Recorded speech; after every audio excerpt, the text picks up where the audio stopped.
हरे Krishna friends, आज मैं आपको योगा इन ऑफिस टॉपिक के बारे में कुछ छोटी छोटी बातें बताना चाह रहा हूँ।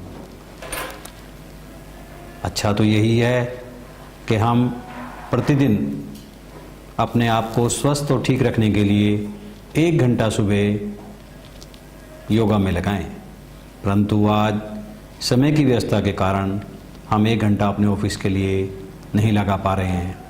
हमें चाहिए कि हम 24 घंटे में से 1 घंटा अपने लिए निकालें और कुछ आसन, कुछ प्राणायाम, छोटी छोटी क्रियाएं करें।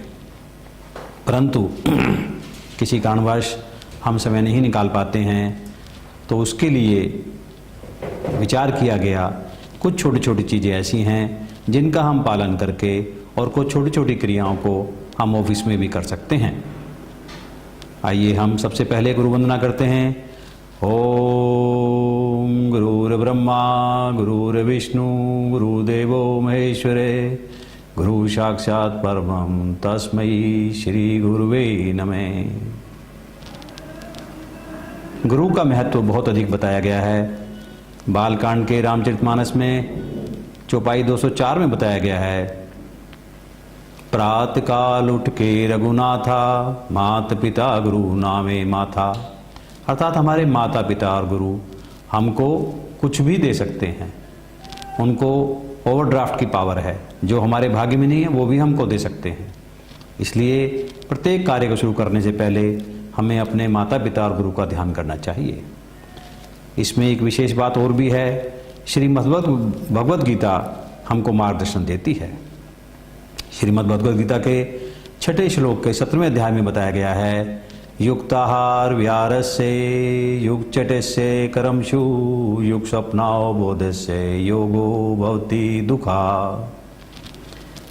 इस श्लोक में बताया गया है, श्रीमद् भगवद गीता में 18 अध्याय हैं, 700 श्लोक हैं और मात्र 7 शब्दों के द्वारा भगवान ने बताया है कि किस प्रकार से हम अपने दुखों का नाश कर सकते हैं। युक्त आहार, हम अपने आहार में नियमित रहें। युक्त आहार विहारस्य, अपने हम विहार में नियमित रहें। युक्त आहार विहारस्य युगचटस्य कर्मसु, और हम अपने कर्मों में नियमित रहें। युग स्वप्नावबोधस्य, हम अपने उठने और जागरने में नियमित रहें। योगो भवति दुखा, इस योग के द्वारा सारे दुखों का हमारे नाश होता है। श्रीमद् भगवद गीता के दूसरे अध्याय के 47वें श्लोक में बताया गया है, कर्मणे वाधिकारस्ते मा फलेषु कदाचन। अर्थात हमारे हाथ में केवल हमारे काम करना है, फल हमारे हाथ में नहीं है। हमें चाहिए हम अपना फलों के ऊपर, कर्म के ऊपर ध्यान दें, फल के ऊपर नहीं। इसमें योगा इन ऑफिस में जो सामान्य बातें हैं वो है, सबसे पहला पॉइंट है समय का ध्यान। अर्थात हमारी सफलता की शुरुआत है समय प्रबंधन और ध्यान। हमें चाहिए कि हम हमेशा ऑफिस में समय पर पहुंचने का प्रयास करें और शाम को भी ऐसा प्रयास करें हमारा प्रतिदिन कार्य समय पर ही समाप्त हो जाए और हम अपने घर पर भी समय पर पहुंचें। सफलता की शुरुआत समय प्रबंधन और ध्यान से होती है। ध्यान में केवल छोटी सी बात याद रखें, ध्यान का मतलब है जो काम भी करें हम उसमें अपना पूरा ध्यान लगा के करें। दूसरी महत्वपूर्ण बात है कार्य। कार्य के लिए हमें चाहिए कि जो भी हम काम कर रहे हैं वो मेहनत, लगन और ईमानदारी से करें। हमारी प्रत्येक कार्य के प्रति पॉजिटिव थिंकिंग होनी चाहिए। काम को हम सिंसियरिटी से करें, कार्य को हम पूजा मानकर करें। कर्म ही पूजा है। और एक बात और ध्यान रखनी है, वो है कि एक समय में एक काम करें, काम को हम मिक्स ना करें। इस प्रकार कार्य करने से हमको आत्म संतोष मिलेगा और इससे आत्मतुष्टि होगी। बट कार्य में जो सबसे ज़्यादा इंपॉर्टेंट बात है वो है कि हम अपने ऑफिस और घर के कार्य को मिक्स ना करें। अर्थात घर का काम कोई भी ऑफिस में नहीं करना और ऑफिस का काम कोई भी घर पे नहीं करना। काम को मिक्स करने से ना तो हम ऑफिस के लिए पूर्ण काम दे पाते हैं, पूर्ण समय दे पाते हैं, ना ही घर के लिए पूर्ण समय या काम दे पाते हैं। ऐसा प्रयास करें ऑफिस का काम ऑफिस में समाप्त हो और ऑफिस के काम को हम घर पे ना ले जाएं। तीसरी महत्वपूर्ण बात है मूवमेंट। ये बहुत ही इंपॉर्टेंट बात है। आजकल के युग में अक्सर हम देखते हैं कि हमारा बहुत सारा समय ऑफिस का केवल और केवल कंप्यूटर पर बैठ के निकलता है। हमें चाहिए कि अपनी सीट से प्रत्येक 1 घंटे के बाद जरूर मूवमेंट कर लें। मूवमेंट करने पर हम बाथरूम जा सकते हैं, अथवा हम पानी पी सकते हैं, अथवा कुछ फाइल इधर उधर रख सकते हैं, या हम कोई भी कार्य करें। लगातार बैठने से पैरों में हमको तकलीफ धीरे धीरे पैदा होनी शुरू होती है। इसलिए प्रत्येक 1 घंटे के बाद हमें चाहिए कि कुछ ना कुछ हम मूवमेंट जरूर करें। मूवमेंट करने से हमारे थोड़ी सी हाथ पैर की मूवमेंट होगी और थोड़ा सा हमारा ब्लड सर्कुलेशन भी बढ़ेगा। इसके बाद जो और इम्पोर्टेंट बात है वो है तनाव रहित, उसको कहते हैं हम स्ट्रेस मैनेजमेंट। इस स्ट्रेस मैनेजमेंट में क्या है, हम ये बात ध्यान रखें कि जो भी हमारा अधिकारी है, जो भी हमारा बॉस है, जहाँ तक हो सके बॉस की हर बात को मान लो। कहते हैं ऑफिस का एक नियम है, boss is always right, if the boss is wrong see rule number 1। Rule number 1 क्या है, वही है बॉस इज ऑलवेज राइट।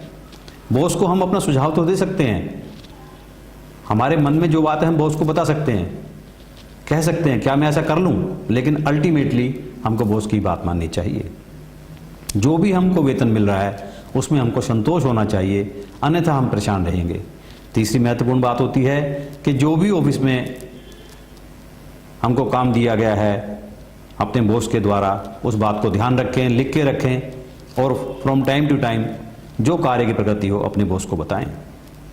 इसके अलावा यदि हमारे नीचे कुछ कर्मचारी कार्य कर रहे हैं, कुछ हमारे सबॉर्डिनेट हैं, तो उनको काम पूरा समझाएं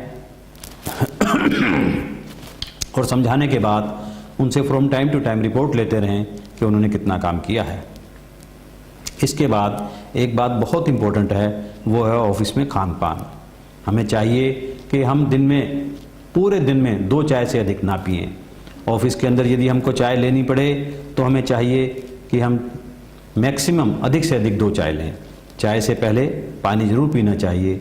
और चाय का नियम एक और है, वो ये खाली पेट हमको चाय नहीं पीनी चाहिए, जो हमारे पेट को बहुत नुकसान करती है और अधिक चाय पीने से एसिडिटी भी बनने का डर लगा रहता है। दूसरी महत्वपूर्ण बात है खाने के संबंध में। जो हमारा खाना है, हमें जो चीज़ भी खानी है वो केवल हम लंच आवर्स में ही लें।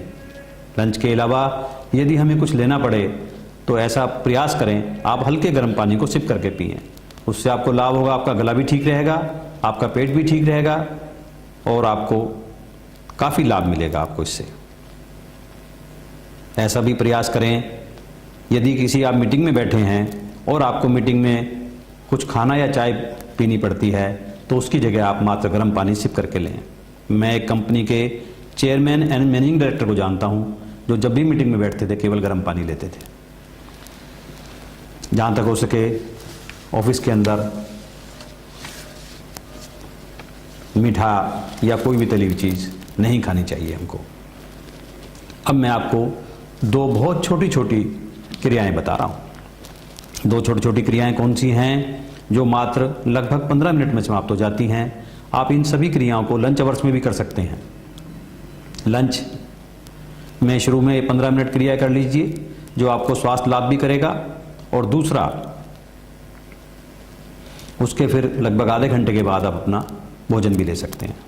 जैसे मैं आपको बता रहा हूँ, सबसे पहले पैरों की क्रियाएं हैं। पैरों की क्रियाओं में आप एड़ी पर चलें, पंजे पर चलें और स्थानीय पूरे हाथ पैर को हिलाते हुए स्थानीय दौड़ जॉगिंग करें। दूसरी सबसे महत्वपूर्ण बात यह है घुटने के लिए। घुटने को आप पहले लेफ्ट को 10 बार ऊपर उठाएं और 10 बार नीचे रखें। पहले लेफ्ट को फिर राइट को 10 बार ऊपर उठाएं, 10 बार नीचे करें। उसके बाद दोनों घुटनों को आप ऊपर उठाएं और नीचे रखें।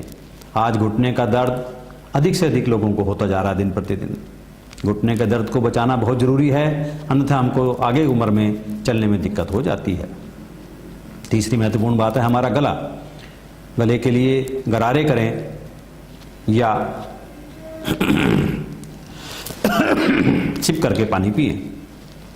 चौथी जो सबसे महत्वपूर्ण बात है वो है हमारी गर्दन। आज अक्सर स्पॉन्डिलाइटिस की प्रॉब्लम ऑफिस में बढ़ती जा रही है क्योंकि हमको सारा दिन कंप्यूटर के ऊपर बैठना पड़ता है। गर्दन की मात्र 2 एक्सरसाइज जो मात्र 2 मिनट में हो जाती हैं, ये आपके लिए बहुत लाभकारी है। अपनी ठोड़ी को अपनी छाती से लगाएं नीचे की तरफ, फिर अपनी गर्दन को पीछे लगाएं, अपनी रीढ़ की हड्डी से लगा दें, फिर लेफ्ट की तरफ और फिर राइट की तरफ। आप देखेंगे इस क्रिया के करने से आपको तुरंत रिलैक्स मिलेगा। ऐसा करने पर आप फिर गर्दन की सर्किल मूवमेंट करेंगे जिसको हम लेफ़्ट टू राइट और राइट टू लेफ़्ट करते हैं। ऐसा करने पर 10-10 मिनट आप देखेंगे आपको तुरंत रिलैक्स मिल जाएगा। जब भी आपको समय मिले इस क्रिया को 2-3 मिनट कर लें। इसके बाद फिर महत्वपूर्ण बात है हमारी आँखों पर। आज ऑफिस में सबसे ज़्यादा समय हमारा कंप्यूटर पे निकलता है और उसमें आँखों के ऊपर स्ट्रेस भी रहता है। जब भी आपको समय मिले आप मुंह में पानी भरकर आँखों को पानी से धोएं, 40 बार छींटे मारें। ऐसा करने पर आपकी आँखों पर रोशनी कम नहीं होगी और आपको आँखों में थकानपन भी महसूस नहीं होगी। मैं एक विद्यार्थी को जानता हूँ जिसने मात्र इस क्रिया के द्वारा अपनी आँखों को ठीक रखा हुआ है। आज उसकी उम्र लगभग 35 साल की है। दूसरी बात है पामिंग। पामिंग में अपने दोनों हाथों को अपनी आँखों पर रखिए, आँखों को अंदर से बंद कीजिए और खोलिए। मात्र इन 2 क्रियाओं से आपकी आँखें काफ़ी स्वस्थ रहेंगी। इसके बाद है हाथ। हाथों की उंगलियों को आप सीधा करें और अंगूठे को एक बार अंदर एक बार बाहर करते हुए अपने हाथों को उंगलियों को मोड़िए, बंद कीजिए और खोलिए। फिर उसके बाद मुट्ठियों को दोनों तरफ लेफ्ट और राइट घुमाइए। उसके बाद लास्ट बात है कमर के लिए कुछ एक्सरसाइज। वो है कि आप हमेशा कमर को सीधा रखें। चलते समय अथवा बैठते समय आप ऐसा प्रयास करें आपकी कमर सीधी रहे। उसके अलावा भी आप कमर के कुछ झुकने की एक्सरसाइज भी कर सकते हैं। जब आप पीछे की तरफ झुकेंगे कमर पे हाथ रखते हुए तो आपकी कमर की एक्सरसाइज हो जाएगी और आपकी कमर में कभी भी दर्द नहीं होगा। हरे कृष्णा।